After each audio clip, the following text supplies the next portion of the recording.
Hello friends, welcome to SY academy. I hope आप सब लोग अच्छे हैं और आपको हमारी ये लेक्चर सीरीज पसंद आ रही है जिसमें हम 10 एमसीक्यूज डिस्कस करते हैं अबाउट वेरियस इंपॉर्टेंट टॉपिक्स। आपको भी कोई इंपॉर्टेंट टॉपिक का वीडियो चाहिए हो, कमेंट सेक्शन में लिखें, उस पर वीडियो आ जाएगा।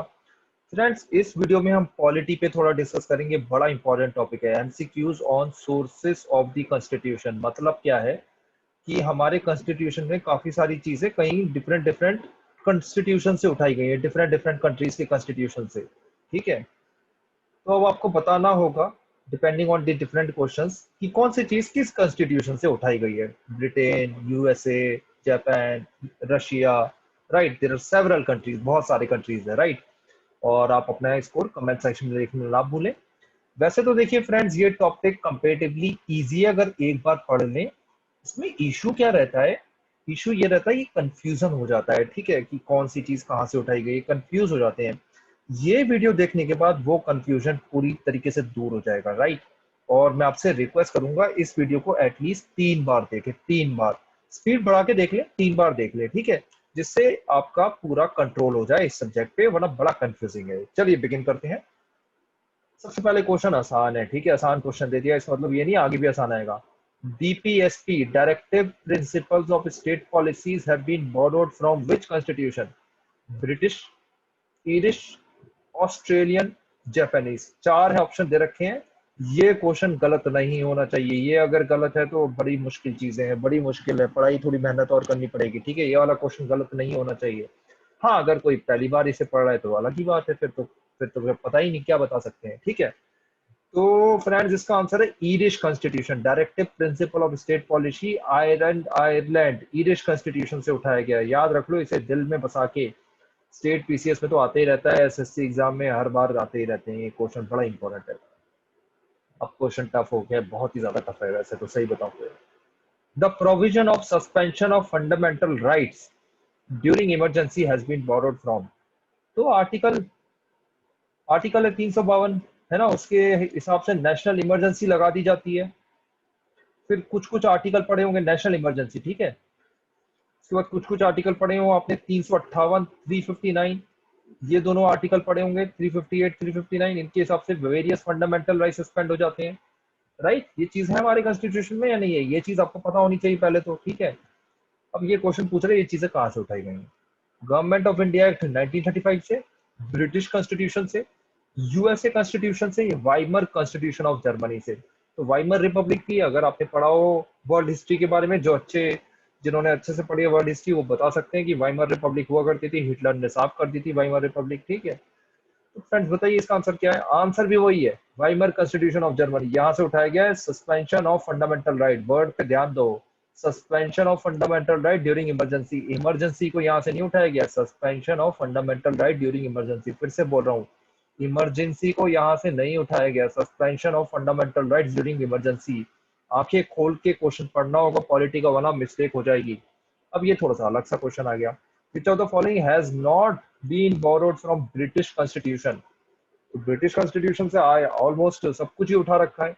और आप देखोगे government of India act, British constitution, USA constitution, ये तीन चीजें जहां से सबसे ज्यादा उठा रखा है। और सबसे ज्यादा तो गवर्नमेंट ऑफ इंडिया एक्ट 1935 से उठाया है। कितना परसेंटेज उठाया है कमेंट सेक्शन में लिखो आप। तो इनमें से बताइए कि कौन सी चीज ब्रिटिश कॉन्स्टिट्यूशन से नहीं उठाई गई है? Parliamentary government, rule of law, procedure established by law, legislative procedure. तो पार्लियामेंट्री गवर्नमेंट पता होनी चाहिए आपको, है ना। क्या होता है पार्लियामेंट्री गवर्नमेंट? कमेंट सेक्शन में लिखो। रूल ऑफ लॉ क्या होता है? लॉ, रूल ऑफ लॉ है ना इंडिया में, वैसे चलता नहीं है लेकिन है तो ना rule of law. Parliamentary government नहीं है पर लेकिन पार्लियामेंट वगैरह चल तो रहा है ना। कमेंट सेक्शन में लिखो, पार्लियामेंट में क्या क्या आता है ये भी लिखो कमेंट सेक्शन में। अगर आपका सही आंसर होगा तो मैं रिप्लाई करूंगा। प्रोसीजर एस्टेब्लिश बाय लॉ पढ़ा होगा, ये थोड़ा सा तगड़ा कॉन्सेप्ट है, ये सबको नहीं आता होगा। प्रोसीजर एस्टेब्लिश बाय लॉ और ड्यू प्रोसेस ऑफ लॉ, ये सब चीजें होती हैं। आई होप आपको ये चीजें आती हैं तो कमेंट सेक्शन में लिखना ना भूलें। फिर लेजिस्लेटिव प्रोसीजर क्या होता है? लेजिस्लेचर जैसे चलता है पूरा का पूरा, ठीक है। पार्लियामेंट, स्टेट, उसका लेजिस्लेचर पूरा का पूरा जैसे चलता है, लेजिस्लेटिव प्रोसीजर है। आपको बताना है इनमें से कौन सी चीजें ब्रिटिश कॉन्स्टिट्यूशन से नहीं उठाई गई है। एक आंसर है, एक कौन सी चीज नहीं उठाई गई है। तो प्रोसीजर एस्टेब्लिश बाय लॉ नहीं उठाया गया, ये जापानीज कॉन्स्टिट्यूशन से उठाया गया है, ठीक है। एक ही चीज है जो जापानीज कॉन्स्टिट्यूशन से मेनली उठाई गई है, वो है procedure establish by law. I hope आपको याद रहेगा। Rule of law, parliamentary government, legislative procedure, सबका सब ब्रिटिश गवर्नमेंट से उठाया गया, ठीक है। इक्वालिटी बिफोर लॉ सुना होगा, और इक्वालिटी, इक्वालिटी बिफोर लॉ सुना है या नहीं सुना? आई होप सुना होगा। दो टाइप की होती है इक्वालिटी, राइट? दो टाइप की इक्वालिटी होती है, कौन सी होती है बताइए कमेंट सेक्शन में। कुछ कुछ चीजें मैं आपके लिए छोड़ देता हूँ जिससे ना दिमाग चलता रहे, अदरवाइज मैं बताता रहूंगा तो मतलब वो मेरे को लगता है वो इम्पैक्ट नहीं आता है। अब आगे अगला क्वेश्चन, कॉन्करेंट लिस्ट कहाँ से बोरो की गई है? Australian constitution, Soviet constitution, South African constitution, French constitution. Tough question है, टफ क्वेश्चन है, नहीं आता तो दिल ज्यादा बुरा मत मानना, ठीक है। पढ़ लो और याद रखो। कॉन्करेंट लिस्ट जो है वो उठाई गई है ऑस्ट्रेलिया की कॉन्स्टिट्यूशन से, ठीक है। ऑस्ट्रेलिया की कॉन्स्टिट्यूशन से भी हमने काफी चीजें उठाई है जिसमें से कॉन्करेंट लिस्ट है। कॉन्करेंट लिस्ट का मतलब है कि सेंटर भी उस पर लॉ बना सकता है, स्टेट भी उस पर लॉ बना सकता है, ठीक है। लेकिन अगर सेंटर ने लॉ बना रखा है तो सेंटर की चलेगी, ठीक है। अनटिल अनलेस स्टेट लॉ बना के प्रेसिडेंट से अप्रूवल ले ले तो अलग बात है। आई होप ये चीजें आपको पता होंगी।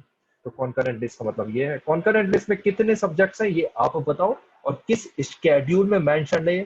शेड्यूल 7 में या शेड्यूल 8 में है? शेड्यूल 7 में या शेड्यूल 8 में है कॉन्करेंट लिस्ट, स्टेट लिस्ट और यूनियन लिस्ट? ये आप कमेंट सेक्शन में लिखेंगे। तो एक क्वेश्चन से हमारे मल्टीपल चीजें सॉल्व हो जाती है अगर आप अच्छे से पढ़ रहे हैं तो। Election of members of Rajya Sabha has been borrowed from US constitution, Soviet constitution, South African constitution, French constitution. चार ऑप्शन दे रखे हैं, ठीक है। इलेक्शन मेंबर का कैसे होता है राज्यसभा में? होता है ना इलेक्शन, कैसे होता है? अभी अभी हो रहा है ना कुछ कुछ इलेक्शन। अभी अमर सिंह है ना, अमर सिंह की डेथ हो गई थी, एमपी थे वो राज्यसभा के, उनके लिए इलेक्शन हुआ। कैसे हुआ? वोट करते हैं ना। कौन वोट करते हैं? एमएलए करते हैं क्या वोट? एमएलए करते हैं ना, या मैं गलत कह रहा हूँ? उसी स्टेट के एमएलए करते हैं, राइट? ये शायद आपको पता हो। उसके बाद कुछ कुछ नॉमिनेटेड मेंबर्स भी होते हैं। नॉमिनेटेड मेंबर्स की बात नहीं हो रही है यहाँ, यहाँ बात हो रही है election of members of Rajya Sabha. 12 nominated member होते हैं जो विभिन्न जगहों से उठाए जाते हैं। कौन कौन सी वो विभिन्न जगहें हैं आप बताएंगे? जैसे साइंस होती है, साइंस होती है ना शायद, वैसे वैसे कुछ कैटेगरी होती है। वो 12 मेंबर चूज किए जाते हैं, उनमें से नॉमिनेट किए जाते हैं। जैसे सचिन तेंदुलकर भी नॉमिनेट किए गए थे, है ना, नॉमिनेटेड मेंबर्स। बताइए नॉमिनेटेड मेंबर्स कहाँ कहाँ से आ सकते हैं? एनीवेज ये क्वेश्चन पूछा है, election of members of Rajya Sabha कैसे होता है, कैसे होता है मतलब कहाँ से उठाया गया है, तो ये आपको बताना है। देखिए इसमें क्या होता है, काफी स्टूडेंट ज्यादा दिमाग लगाने लग जाते हैं। इसमें वो बोलेंगे यार यूनाइटेड स्टेट्स में दो हाउस होते हैं, अपर हाउस, लोअर हाउस, ठीक है। अब अपर हाउस लोअर हाउस दोनों यूएस कॉन्स्टिट्यूशन से होते हैं, तो शायद वहीं से उठाया गया हो, है ना। लेकिन वो आंसर नहीं है, आंसर तो है south African constitution. Election member of Rajya Sabha कहाँ से होता है? देखिए सीनेट के वहां पे वो होता है, लोग वोट करते हैं। सीनेट अपर हाउस जो होता है यूएस में, लोग वोट करते हैं। अगर आपको इसकी आइडिया है तो यूएस कॉन्स्टिट्यूशन अच्छे से पढ़ लेना, क्योंकि इस बार और अगली बार ना आने के चांसेस है। यूएस का प्रेसिडेंट का इलेक्शन है, ठीक है। यूएस कॉन्स्टिट्यूशन आपको आना चाहिए, ठीक है। तो ये चीज है। तो यूएस कॉन्स्टिट्यूशन से नहीं उठाई है, साउथ अफ्रीकन कॉन्स्टिट्यूशन से उठाई है। क्या? Election of member. ध्यान दो, राज्यसभा नहीं, नॉमिनेटेड मेंबर्स नहीं, election of members of Rajya Sabha. एक एक वर्ड पे ध्यान देना। Which of the following has not been borrowed from US constitution? Not. बाकी तो देखते हैं क्या क्या चीज बोरो की गई। Fundamental right, post of vice president, office of governor, impeachment of the president. तो फंडामेंटल राइट, फंडामेंटल राइट तो ऐसी चीज है जो सबसे पहले यूएस कॉन्स्टिट्यूशन में थी। इनएलिएबल राइट है, मतलब आपको राइट मिले हैं आपके सर पे जब से पैदा होते यूएसए में, जब तक मर नहीं जाता आपको राइट, बड़े स्ट्रॉन्ग राइट मिले हैं यूएस में। बिल्कुल सही बात। पोस्ट ऑफ वाइस प्रेसिडेंट, ये भी सही बात है, और वाइस प्रेसिडेंट की पोस्ट वहीं से उठाई गई। इम्पीचमेंट ऑफ द प्रेसिडेंट, कैसे होता है impeachment of the president? Comment section में लिखो। ये चीज भी कहाँ से उठाई गई? यूएस कॉन्स्टिट्यूशन से। इम्पीचमेंट ऑफ द प्रेसिडेंट किस आर्टिकल में मेंशन है ये भी आप कमेंट सेक्शन में लिखो, पूछ लिया जाता है। Office of governor, government of India act 1935 से बनाया गया। उस टाइम में भी गवर्नर की ऑफिस हुआ करते थे, ठीक है। स्टेट्स थी ना उस टाइम में भी, 11 के करीब स्टेट्स थी, याद है या नहीं है? Bombay, Madras, Bengal, Orissa, Bihar, north west frontier province, ऐसी स्टेट्स थी ना, 11 थी। बाकी प्रिंसली स्टेट्स थे, प्रिंसली स्टेट्स में गवर्नर नहीं होते थे। स्टेट्स, ठीक है, स्टेट्स में गवर्नर होते थे, प्रिंसली स्टेट्स में नहीं होते थे गवर्नर। तो ये चीज है। तो ऑफिस ऑफ गवर्नर 1935 एक्ट जहां से उठाया गया। Which of the following has been borrowed from French constitution? Option है A judiciary, ideal of justice, social, economic, political in the preamble, republic, prerogative writs. तो बताइए इनमें से कौन सी चीजें फ्रेंच कॉन्स्टिट्यूशन से उठाई गई है? इसमें से कौन सी चीज, हैज नॉट नहीं लिखा, कौन सी चीज उठाई गई है? हो, एक चीज और आप बताना कमेंट सेक्शन में, आपको ये लेक्चर कितना फायदेमंद लग रहा है। अगर आपको लग रहा है कि किसी तरीके से और लेक्चर ये सुधर सकता है, कमेंट सेक्शन में फीडबैक लिखो, उस तरीके से सुधार दिया जाएगा। बिल्कुल आपके लिए लेक्चर्स बनाए जा रहे हैं। राइट, फोकस है कि सब स्टूडेंट्स को मैक्सिमम बेनिफिट मिले फ्री ऑफ कॉस्ट। तो फ्रेंड्स इसका आंसर है रिपब्लिक। रिपब्लिक। बाकी तीन चीजें कहां से उठाई गई हैं? रिपब्लिक तो देखो, रिपब्लिक का मतलब है हेड ऑफ द स्टेट जो है वो इलेक्टेड है। हेड ऑफ द स्टेट कौन है इंडिया में? बताइए। Head of the state president. Head of the government कौन है? Prime minister. Head of the state जो है, head of the state president elected होता है। कैसे? इनको इलेक्ट कौन करते हैं? एमपी वोट करते हैं, एमएलए वोट करते हैं, ऐसे इलेक्टेड है ना? एमपी को कौन वोट करता है? हम और आप।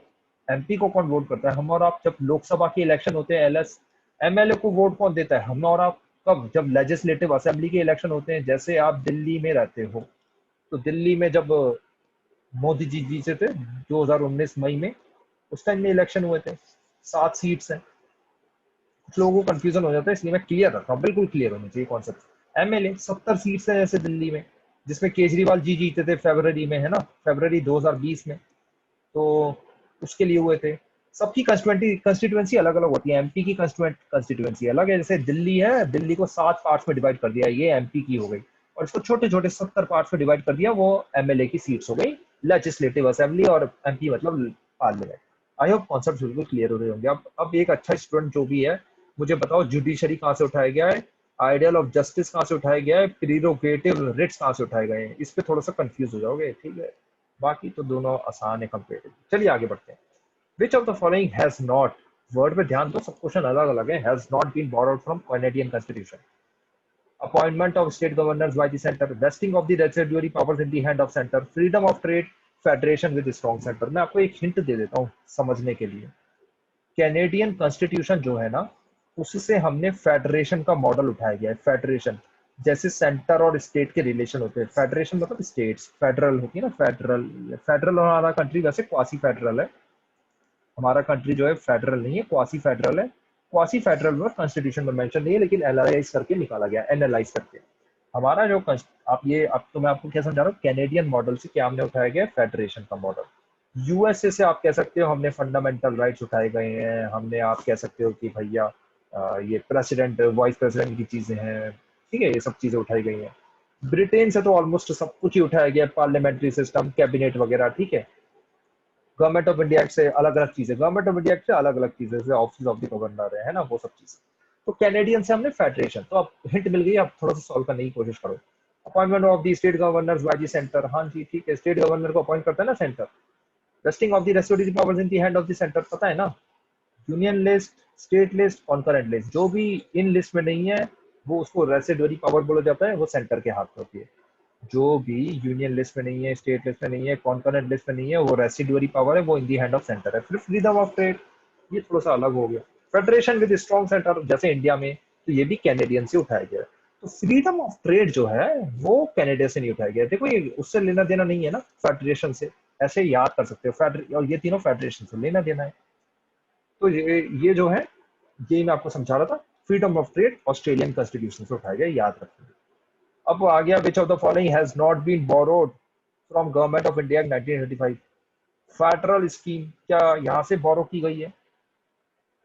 पब्लिक सर्विस कमीशन, भैया हमारी UPSC, state public service commission, ये यहाँ से बोरो की गई है। जुडिशरी, जुडिशियल रिव्यू, बताइए इनमें से कौन सा not, has not been borrowed? इसमें थोड़ा सा सरप्राइज हो गया, आप शायद बोलोगे फेडरल स्कीम, अभी सर ने बताया, तो हो सकता है यही आंसर हो, क्योंकि फेडरल तो हम, मैंने बताया कि सारा का सारा कैनेडियन कॉन्स्टिट्यूशन से उठाया गया है। लेकिन पॉलिटी में एक्सेप्शंस बहुत है। अगर पॉलिटी में ऐसे एक्सेप्शंस ना हो तो सबके मार्क्स आ जाए। हर किसी के मार्क्स नहीं आते पॉलिटी पढ़ने के बाद। और लक्ष्मीकांत पढ़नी पड़ती है 3-4 बार, मेरे लेक्चर्स देखने पड़ेंगे 3-4 बार। फेडरल स्कीम भी गवर्नमेंट ऑफ इंडिया 1935 से उठाई गई है। पब्लिक सर्विस कमीशन भी वहीं से उठाई गई है। अब इन दोनों में से दो बच गए। जुडिशियल रिव्यू याद रखो, यूएसए से उठाया गया, यूएसए, ठीक है।